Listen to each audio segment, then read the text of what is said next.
India में recently 5G launch हुआ है और इसकी स्पीड बहुत ज्यादा है, लगभग 300 Mbps। साथ ही अब हमारे घरों में पुराना ब्रॉडबैंड धीरे धीरे फाइबर नेट से रिप्लेस हो रहा है, जो वाईफाई पर भी काफी अच्छी स्पीड्स दे रहा है। लेकिन बाहर के देशों में ये तो बहुत पहले हो चुका था और अब वो इससे भी एडवांस टेक्नोलॉजी की तरफ बढ़ रहे हैं।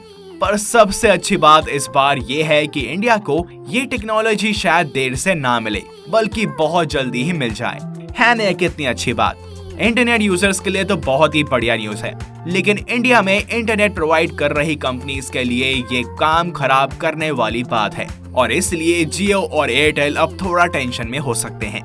जी हाँ, हम बात कर रहे हैं स्टारलिंक की, जो कि इलॉन मस्क की इंटरनेट सर्विस है।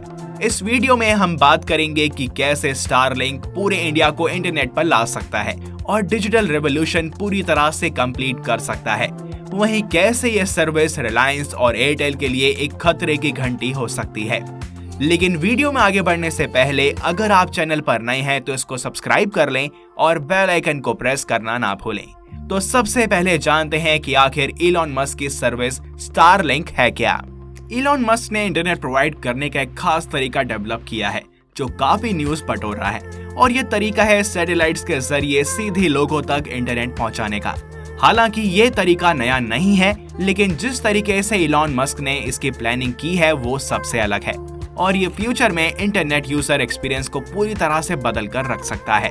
अभी ज्यादातर जगहों पर इंटरनेट फाइबर ऑप्टिक्स के जरिए पहुंचाया जाता है। फाइबर ऑप्टिक्स वो टेक्निक है जिसमें लाइट के मीडियम से डेटा ट्रेवल करता है, लेकिन स्टारलिंक इससे काफी अलग है। स्टारलिंक एक सैटेलाइट इंटरनेट कॉन्स्टलेशन है जिसे स्पेसएक्स द्वारा ऑपरेट किया जाता है। इसमें सभी सैटेलाइट्स दूसरे कम्युनिकेशन सैटेलाइट्स के बजाय कम ऊंचाई पर अर्थ को कवर करती हैं और पूरी अर्थ पर डायरेक्ट अपने कस्टमर्स तक इंटरनेट की सर्विस प्रोवाइड कराती है। इस सर्विस को अमेरिका की स्पेसएक्स कंपनी ने लॉन्च किया है। स्टारलिंक का नेटवर्क खड़ा करने के लिए कंपनी ने साल 2018 से स्टारलिंक सैटेलाइट्स को लॉन्च करने की शुरुआत की थी। दिसंबर 2021 तक 1700 सैटेलाइट्स को लो अर्थ ऑर्बिट में सक्सेसफुली एस्टेब्लिश किया जा चुका है। इलॉन मस्क का ऑब्जेक्टिव दुनिया के हर कोने तक स्टारलिंक के जरिए इंटरनेट पहुंचाना है, क्योंकि अभी भी दुनिया के कई हिस्सों में इंटरनेट की कनेक्टिविटी नहीं पहुंच पाई है। इसके लिए इलॉन मस्क 12,000 सैटेलाइट्स को स्पेस में एस्टेब्लिश करना चाहते हैं। स्टारलिंक सैटेलाइट्स ट्रेडिशनल सैटेलाइट्स के मुकाबले 60 गुना पृथ्वी के नजदीक होंगी। इसी वजह से यूजर के पास कम लेटेंसी के साथ इंटरनेट कनेक्टिविटी पहुंचेगी, यानी कि सोर्स से डेस्टिनेशन तक डेटा पहुंचाने में बहुत ही कम समय लगेगा। इलॉन मस्क के अनुसार स्टारलिंक की सेवा फाइबर ऑप्टिक्स की लाइट से 40% ज्यादा होगी। स्टारलिंक स्पेसक्राफ्ट ट्रेडिशनल सैटेलाइट्स के मुकाबले छोटे और हल्के होते हैं। इनका वजन 250 किलो के करीब होता है। कुछ लोग इन्हें फ्लाइंग राउटर्स भी बुलाते हैं। यही कारण है कि यूजर्स को स्टारलिंक सर्विसेज का फायदा उठाने के लिए ग्राउंड बेस एंटीना यानी कि एक डिश की जरूरत होती है। जैसे ही एक एंटीना को पावर सप्लाई दी जाती है तो यह तुरंत स्काई को स्कैन करता है और नजदीकी स्टारलिंक सैटेलाइट से कनेक्शन एस्टेब्लिश कर लेता है। यूजर्स के कनेक्शंस के लिए रजिस्टर करने पर उन्हें एक स्टारलिंक किट दी जाती है, जिसमें शामिल इक्विपमेंट है स्टारलिंक डिश यानी कि antenna, power supply, mounting tripod, wifi router और केबल्स। इसके अलावा स्टारलिंक इंस्टॉलेशन के लिए सही पोजीशन पता करने के लिए यूजर को एक स्टारलिंक ऐप का इस्तेमाल करना होगा, जो कि गूगल प्ले स्टोर और एप्पल ऐप स्टोर दोनों पर अवेलेबल है। स्टारलिंक किसी भी सैटेलाइट प्रोवाइडर की तुलना में 150 Mbps तक की सबसे तेज और अधिकतम स्पीड प्रदान करता है। यूएस और अन्य देशों को मिलाकर 10,000 लोग स्टारलिंक इंटरनेट का यूज कर रहे हैं। मस्क कहते हैं कि 2023 के अंत तक ये सेवा दुनिया भर में उपलब्ध हो जाएगी। अमेरिका में स्पेसएक्स फिलहाल स्टारलिंक किट के लिए $499 चार्ज कर रही है। इसके बाद $99 हर महीने चार्ज करती है। अगर इसे भारतीय कीमत में तब्दील किया जाए तो स्टारलिंक किट के लिए लगभग 37,400 रुपए और इसके बाद हर महीने 7400 रुपए के आसपास आपको पे करना होगा। ये केवल बेस प्राइस है, जिसमें टैक्स और गवर्नमेंट चार्जेस शामिल नहीं है। स्टारलिंक के इंडिया डायरेक्टर संजय भार्गव के अनुसार भारत में स्टारलिंक के लिए यूजर को पहले साल लगभग 1,58,000 रुपए पे करना होगा। दूसरे साल कीमत लगभग 1,15,000 रुपए के आसपास रहेगी, क्योंकि स्टारलिंक किट के लिए केवल एक ही बार पे करना होता है।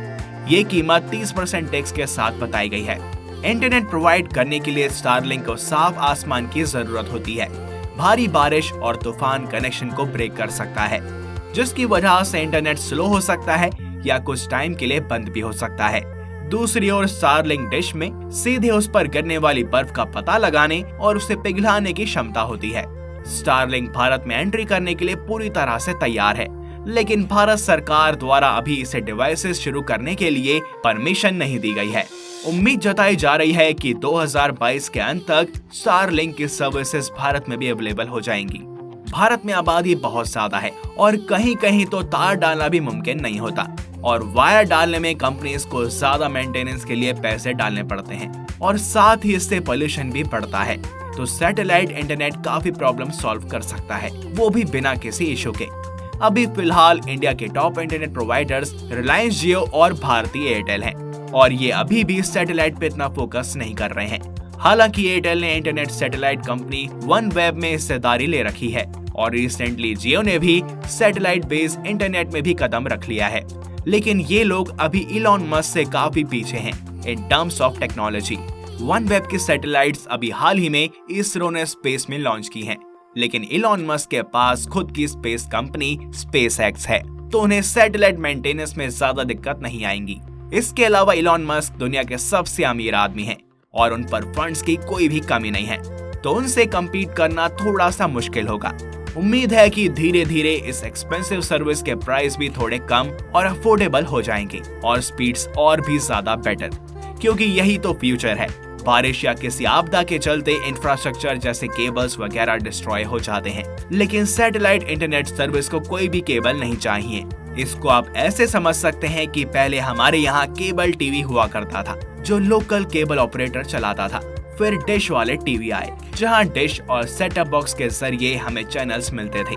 ठीक उसी तरह से अब एक डिश के जरिए ही हमें हाई स्पीड इंटरनेट मिल सकता है। और जैसा कि हम जानते हैं कि जियो और एयरटेल की मोनोपोली इंडिया में बनी हुई है, एंड उसे कोई डीप पॉकेट कंपनी ही तोड़ सकती है। तो दुनिया का सबसे अमीर आदमी से ज्यादा भारी जेब किसकी होगी?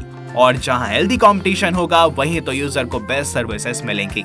तो आपका स्टारलिंक और भारत के इंटरनेट सर्विसेज को लेकर क्या सोचना है, हमें कमेंट करके जरूर बताएं। इस वीडियो में बस इतना ही।